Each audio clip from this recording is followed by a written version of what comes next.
Hello people, हाय, good morning. बहुत बहुत बहुत सारा स्वागत आप सभी लोगों का। आज है 7 जनवरी and we are starting up 10 minute current affairs, जिसमें हम बात करेंगे बेहतरीन 10 मिनट 10 खबरें, बेहतरीन करंट अफेयर्स की जो हमारे एग्जामिनेशन, एसएससी, रेलवे, आपका NTPC, group D, state PCS, civils, कुछ भी आप तैयारी कर रहे हो, वनडे एग्जाम, एनीथिंग, आपके लिए ये हीरा करंट अफेयर्स हैं। सब कुछ इसी से आएगा। शुरू करते हैं। कल हमने आपको एक क्वेश्चन दिया था। कल हमने आपसे पूछा था आंध्र प्रदेश की 3 कैपिटल। आप लोगों ने बहुत खूबसूरती से, आप बहुत सारे लोगों ने उसके जवाब दिए हैं। बहुत प्यारा सा जवाब है ये। अंशुल, शाबाश। लेजिस्लेटिव कैपिटल है अमरावती। लेजिस्लेटिव कैपिटल का अर्थ ये होता है जहां पर उस राज्य की विधानसभा और विधान परिषद होता है, वहां पर, जहां जहां विधान परिषद होता है वहां पर। तो जहां विधानसभा होगी तो वो अमरावती में है। एग्जीक्यूटिव कैपिटल मतलब जहां seat of the chief minister होगी, यानी चीफ मिनिस्टर साहब का जहां ऑफिस होगा, वो एग्जीक्यूटिव कैपिटल होती है। और जुडिशियल कैपिटल का अर्थ होता है जिस जगह, वहां पर आमतौर पर कहते हैं कि जिस जगह वहां पर हाईकोर्ट होगा। अभी तो हैदराबाद में है, फिर इवेंचुअली वहां शिफ्ट होगा। तो ये आ जाती है जुडिशियल, एग्जीक्यूटिव और लेजिस्लेटिव, 3 है यहां पर। शाबाश। और अच्छा, अब देखिएगा, बातें बहुत बढ़िया बढ़िया आप लोगों ने आंसर करी हैं बहुत अच्छे से। आइए अब बढ़ते हैं हम लोग आगे की ओर। देखिएगा, तो वी हैव आज की न्यूज देखते हैं। देखिए, सबसे पहले आ रही है United nation security council. Pakistan security council गया है। मजाक मजाक में करंट अफेयर शुरू हो रहा है। सिक्योरिटी काउंसिल में बात होती है कि ये वाली कंट्री टेररिस्ट कंट्री है, इसको बैन करना पड़ेगा, और पाकिस्तान गया है सिक्योरिटी काउंसिल का मेंबर बनने। कैसी सी बात हो गई है। देखिए साहब, कहानी क्या आती है। ये बात है यूनाइटेड नेशन सिक्योरिटी काउंसिल की। तो यूनाइटेड नेशन सिक्योरिटी काउंसिल में 2 प्रकार के मेंबर्स होते हैं। एक होते हैं P5, माने 5 परमानेंट मेंबर्स। कुल मिला के यूनाइटेड नेशन सिक्योरिटी काउंसिल में 15 मेंबर्स होते हैं। 5 मेंबर्स परमानेंट होते हैं और 10 मेंबर्स नॉन परमानेंट होते हैं। तो ये 5 परमानेंट मेंबर्स को तो कोई हिला ही नहीं सकता, ये वहीं बैठे रहते हैं। बचे हुए जो 10 नॉन परमानेंट मेंबर्स होते हैं, ये 2-2 साल के लिए बनाए जाते हैं और ये रोटेशन के ऊपर ये बनते रहते हैं। तो अगर एक मेंबर नॉन परमानेंट मेंबर बन गया है, तो अब क्या होगा, कोई कंट्री जैसे बनी, यहां पर पाकिस्तान बना, तो ये 2 वर्षों के लिए यहां पर non permanent member of United nation security council ये बने रहेंगे। इसमें कोई खासा पावर नहीं आती है। हां, आप अपनी तरफ से कोई मोशन आप मूव कर सकते हैं, बस ये हो सकता है। देखिए, असली पावर जो है ना, ये इनके पास में होती है, 5 परमानेंट मेंबर्स के पास में। और यूनाइटेड नेशन सिक्योरिटी काउंसिल का भी हम आपको मेन चीज बता दें, ये किसी भी कंट्री के अगेंस्ट मिलिट्री एक्शन को अप्रूव कर सकते हैं। और इसको इसलिए बनाया गया था कि दुनिया में पीस स्थापना करने के लिए इसको बनाया गया था। अगर कहीं ह्यूमैनिटेरियन क्राइसिस आ गया है तो वहां पर भी ये फौज का इस्तेमाल के लिए अप्रूवल दे सकते हैं। United nation peace keeping forces को भेजते हैं ये अलग अलग जगहों पर, ये कार्य होता है इनका। लेकिन ये सब अपने फायदे के लिए काम करते हैं। एग्जाम्पल के तौर पर देखिए, अभी हुआ क्या, जब जब भारत प्रपोजल मूव करता है, पाकिस्तान में ऐसे कई सारी टेररिस्ट ऑर्गेनाइजेशंस हैं जो चल रही हैं, और इंडिया कहता है यूनाइटेड नेशन सिक्योरिटी काउंसिल में कि इस पर्टिकुलर व्यक्ति को टेररिस्ट करार दीजिए, वो कभी टेररिस्ट नहीं करार देते हैं। क्यों? क्योंकि उनका एक परमानेंट मेंबर बैठा है वहां पर, चाइना। चाइना हमेशा ही ब्लॉक कर देता है।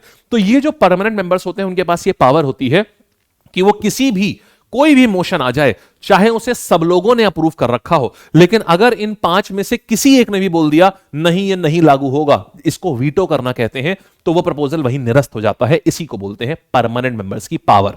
ठीक है, तो अभी पाकिस्तान आ गया है यहां पर, as a non permanent member बन चुका है। तो ये पहले भी कई बार बन चुका है, हालांकि पहली बार नहीं बन रहा है। अच्छा, एक बार कहते हैं कि भारत को भी प्रपोजल आया था, और उस समय जवाहरलाल नेहरू साहब ने मना कर दिया था कि नहीं, हम नहीं बनेंगे। और अपनी जगह, ये एक नॉन ऑफिशियल बात है, इसका ऑफिशियल कंफर्मेशन कभी भी नहीं हुआ है। ये बात है कि ऐसी है कि यूएस और रशिया के बीच में कोल्ड वॉर चल रहा था। तो यूएस चाहता था कि एशिया में एक बड़ी पावर को अपनी तरफ कर ले, तो उसने इंडिया को प्रपोजल, ऐसा कहते हैं कि इंडिया में प्रपोजल ये भेजा गया जवाहरलाल नेहरू साहब को, और जवाहरलाल नेहरू साहब ने डिक्लाइन कर दिया कि भाई, चाइना हमारा बड़ा भाई है, उसको मिलनी चाहिए ये जगह परमानेंट मेंबर, वो ज्यादा डिजर्व करता है। तो चाइना तब से मेंबर बन गया यहां का यूनाइटेड नेशन सिक्योरिटी काउंसिल का, और वही चाइना हमारे हर प्रपोजल को जो हम टेररिज्म से लेके आते हैं उसको ब्लॉक करता है। आइए फिर देखिए, ग्रामीण भारत महोत्सव 2025 इसको इनॉग्रेट करा गया है। ये जो महोत्सव है, क्योंकि ये मोदी जी ने इनॉग्रेट करा है, इसलिए ये इंपॉर्टेंट है। यहां पर अलग अलग राज्यों के अलग अलग जो गांव हैं, इनका कल्चर यहां शोकेस किया जाएगा। नई दिल्ली में इसको इनॉग्रेट करा गया है। बहुत खास नहीं है, बस थीम देख लीजिए, building self reliant rural India, माने विकसित भारत 2037 के लिए आत्मनिर्भर ग्रामीण भारत भारत का निर्माण। एक पॉइंट बहुत इंपॉर्टेंट है, भारत ने कब यह ठाना है कि वो डेवलप्ड नेशन बन जाएगा? भारत ने 2047 ईयर डिसाइड किया है कि वो एक डेवलप्ड नेशन माने कि विकसित देश बन जाएगा। फिर देखिएगा, पेरेंट्स का कंसेंट जरूरी है अब सोशल मीडिया अकाउंट को खोलने के लिए। यानी अगर आप मान लीजिए बालक है, माने 18 साल से कम है, 14, 15, 16, 17 साल, तो अगर आप social media account YouTube, Facebook, Instagram ऐसा कोई अकाउंट बनाते हैं, तो अब जो सोशल मीडिया कंपनी है उसके लिए मैंडेटरी ये है कि पहले वो आपके पिताजी या माताजी यानी पेरेंट्स का कंसेंट लेगी, उसके बाद ही आपका अकाउंट खोल सकती है। और अगर सोशल मीडिया कंपनी इस चीज को करने में विफल रही तो उनके ऊपर 250 करोड़ का जुर्माना डाला गया है, 250 करोड़ का। अब बात यह आती है कि सर लेकिन ये कैसे लेंगी, ये सोशल मीडिया कंपनी पेरेंट्स की कंसेंट कैसे लेंगी? देखिए इसके लिए क्या है, ये डेटा प्रोटेक्शन एक्ट आया था सन 2023 में, ये इंपॉर्टेंट है, इसमें एग्जाम में ये आएगा कि बताइए कौन से एक्ट के तहत ये काम किया गया है। तो ये डेटा प्रोटेक्शन एक्ट पिछले वर्ष 2023 में पारित हुआ था हमारी पार्लियामेंट में, उसके तहत ये बात बोली गई थी, अब ये लागू करी जा रही है।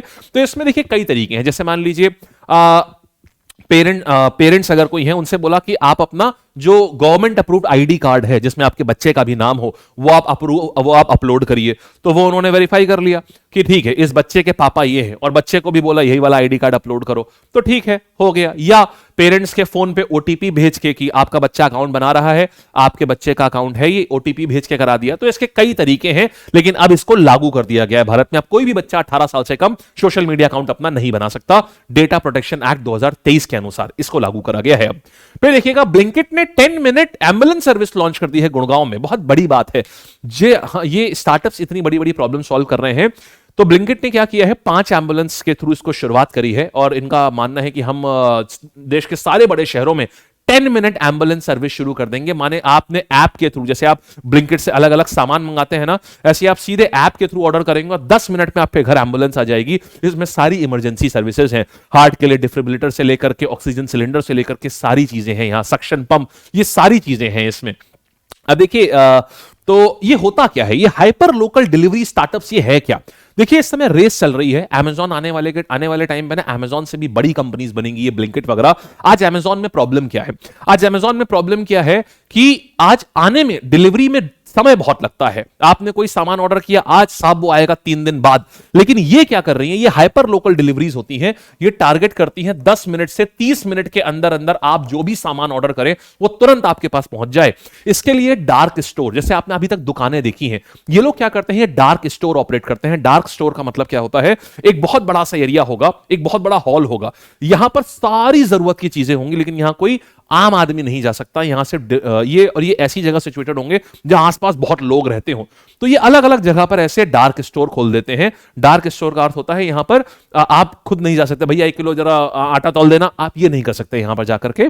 यहां पर से जो ब्लिंकिट के डिलीवरी वाले हैं वही वहां जाएंगे। इनका पिकअप टाइम जानते हैं कितना होता है, 20 से 90 सेकंड। इस लेवल तक ये लोग एक एक सेकंड को ऑप्टिमाइज करते हैं। 20 सेकंड से लेकर के 90 सेकंड खाली लगता है एक ऑर्डर को ऑर्डर करने से लेकर पिकअप करने तक।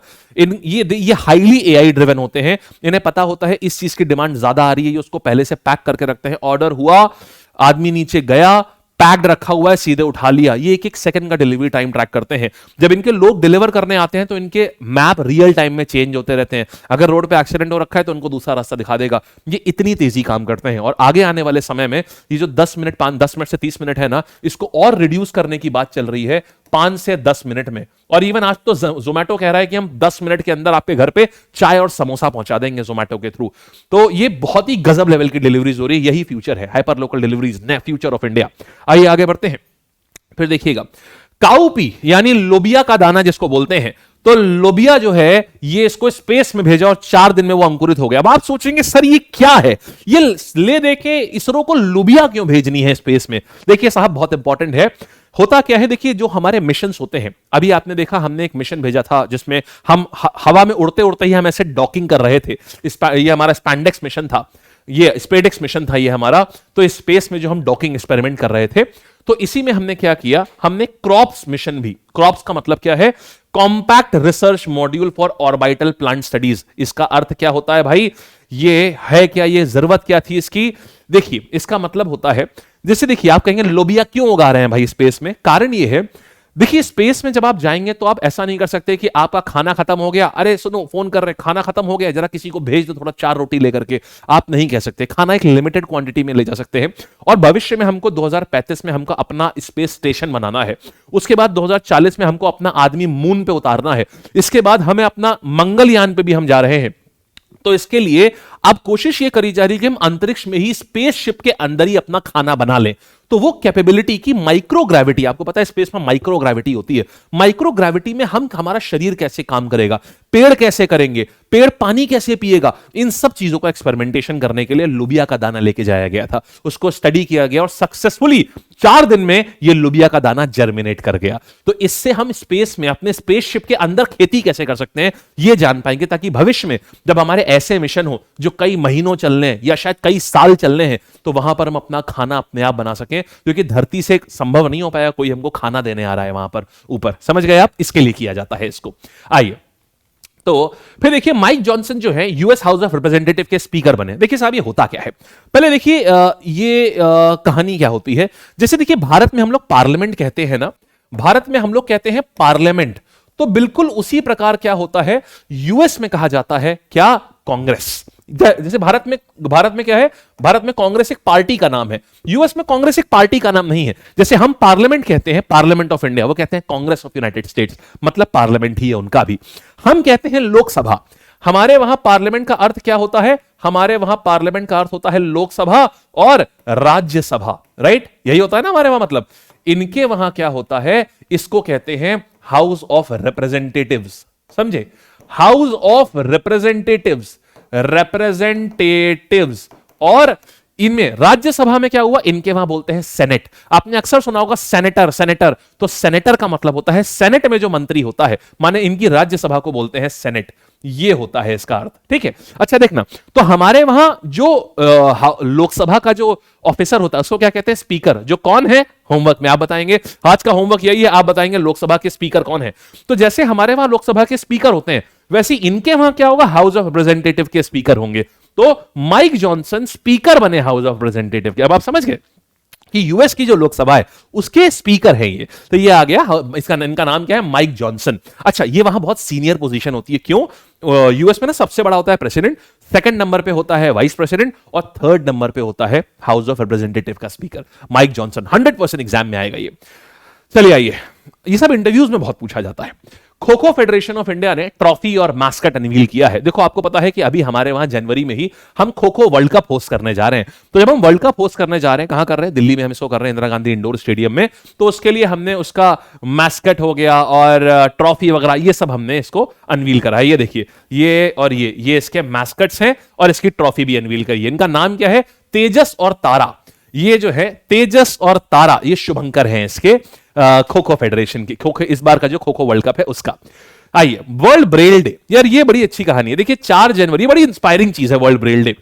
देखिए ये ब्रेल लिपि जो है, ब्रेल एक प्रकार की पढ़ने की कला है जो किसके अंदर होती है, जो लोग देख नहीं पाते उनके लिए होता है ये ब्रेल की कहानी। तो ये किसने बनाया था, लुई ब्रेल नाम के एक व्यक्ति थे। ध्यान से सुनिएगा, ये बालक पैदा होता है 3 साल की उम्र में, ये अपने फादर के फैक्ट्री में काम कर रहा होता है। 3 साल की उम्र में इसके फादर की फैक्ट्री में एक मिसहैपनिंग होती है, जिस कारण से इसके आंखों की रोशनी चली जाती है। बालक तेज होता है, पढ़ने जाता है एक ऐसे स्कूल में जहां पर जो ब्लाइंड का स्कूल होता है, फ्रांस में ही, वहां पढ़ने जाता है। वहां पर पढ़ाई ऐसे करी जाती है, उभरे हुए लेटर, फॉर एग्जांपल पी है तो उभरा हुआ पी होगा, कि आप अपनी उंगली रखिए समझ जाइए पी है। सारे ब्लाइंड्स वहां ऐसे पढ़ते थे। तो इसको देख के लगता था ये तो बहुत बेकार और स्लो प्रोसेस है, लेकिन ये सीखना चाहता था, जानना चाहता था। एक बार इनके स्कूल में, इस बालक के स्कूल में क्या हुआ, एक मिलिट्री का एक ऑफिसर आया, उसने नाइट राइटिंग की टेक्निक दिखाई, कि बोला कि हम और हमारे साथी जो हैं रात में किस प्रकार से बात करते हैं, ये देखो। तो इस बात से इतना इंस्पायर हुए ये लुई ब्रेल कि मात्र 15 साल की उम्र में इन्होंने ये जो पूरी ब्रेल की किताब है ये लिख डाली, जिसमें इन्होंने बोला ये 3 डॉट्स ऐसे ऐसे ऐसे करके ये डॉट्स होते हैं।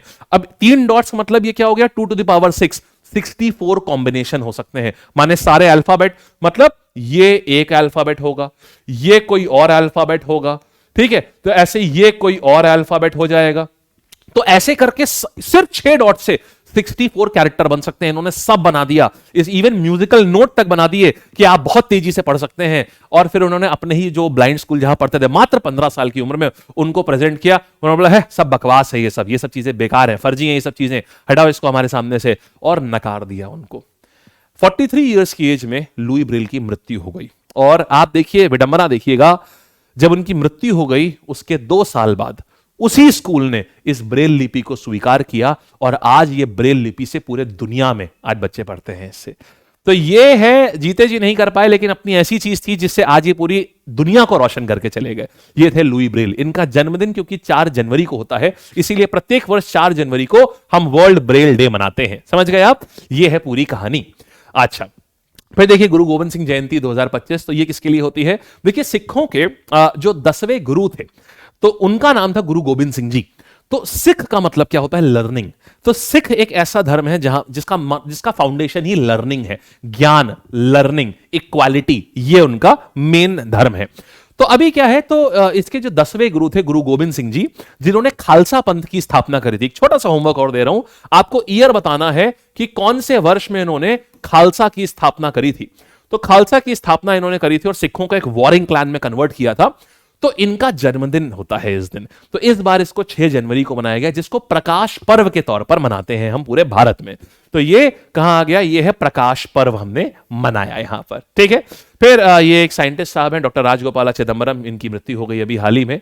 इनको भी जो पोखरण में टेस्ट हुए थे हमारे 1998 में, एक हमारे 1970s में हुए थे और एक 1998 में हुए थे जो डॉक्टर अब्दुल कलाम साहब ने कराए थे। तो ये इस टेस्ट में इनका एक इंपॉर्टेंट काम था, इनकी मृत्यु हो गई। एग्जाम के लिए बहुत इंपॉर्टेंट नहीं है, लेकिन अगर कोई एग्जाम आपका ऐसा है जो अभी इसी महीने लगा हुआ है उसके लिए इंपॉर्टेंट है ये, अन्यथा आगे के जो 5-6 महीने बाद है उनके लिए इंपॉर्टेंट नहीं है ये न्यूज। ठीक है, आइए चलिए, तो हमारा टेलीग्राम है। अब देखो जरा, आओ जरा देखते हैं, एक बार जल्दी जल्दी से क्वेश्चंस करते हैं। कौन सी कंट्री टेम्पररी मेंबर अभी बनी है यूएनएससी की? आंसर आ जाएगा पाकिस्तान बनी है। फिर देखिए संयुक्त राष्ट्र सुरक्षा परिषद में कितने स्थायी सदस्य हैं? तो स्थायी सदस्य कितने हैं? 5 है। फिर ग्रामीण भारत महोत्सव का मुख्य विषय क्या है? इस बार का है 2037 में जो भारत विकसित होगा उसके लिए ग्रामीण भारत पूरा आत्मनिर्भर हो जाए। Option number C. ब्लिंकिट के पहले किस नाम से जाना जाता था? ब्लिंकिट आपको बताता हूं 2021 में इसका नाम ब्लिंकिट बना। उसके पहले पता है इसके को-फाउंडर कौन थे? अश्नीर ग्रोवर, बहुत फेमस है, सुना है ना शार्क टैंक वाले। 2021 में इसका नाम ये पड़ा है, उसके पहले एक ग्रोफर्स हुआ करता था, तो इसको ग्रोफर्स कहते थे। स्पेडेक्स मिशन भारतीय किस संगठन, जो स्पेस डॉकिंग एक्सपेरिमेंट था जिसमें चलते चलते गोली की रफ्तार से भी तेज चल रहे थे 2 ऑर्बिटल, उनको आपस में जोड़ दिया गया, तो ये किसका था? ये इसरो का मिशन था ये। फिर माइक जॉनसन किस देश की संसद के स्पीकर चुने गए हैं? ये अमेरिका की संसद के स्पीकर चुने गए। देखिए सब याद है कि नहीं है? सब याद आया ना, शाबाश। खो खो विश्व कप कब, इसके शुभंकर का नाम क्या है? तेजस और तारा। और ब्रेल दिवस कब मनाते हैं? 4 जनवरी। गुरु गोविंद सिंह जी का जन्म स्थान कौन सा है? छोटी सी चीज यहां पर, ये बस आज के 3 हैं और तीनों बहुत इंपॉर्टेंट होमवर्क है, जरूर करिएगा। ठीक है।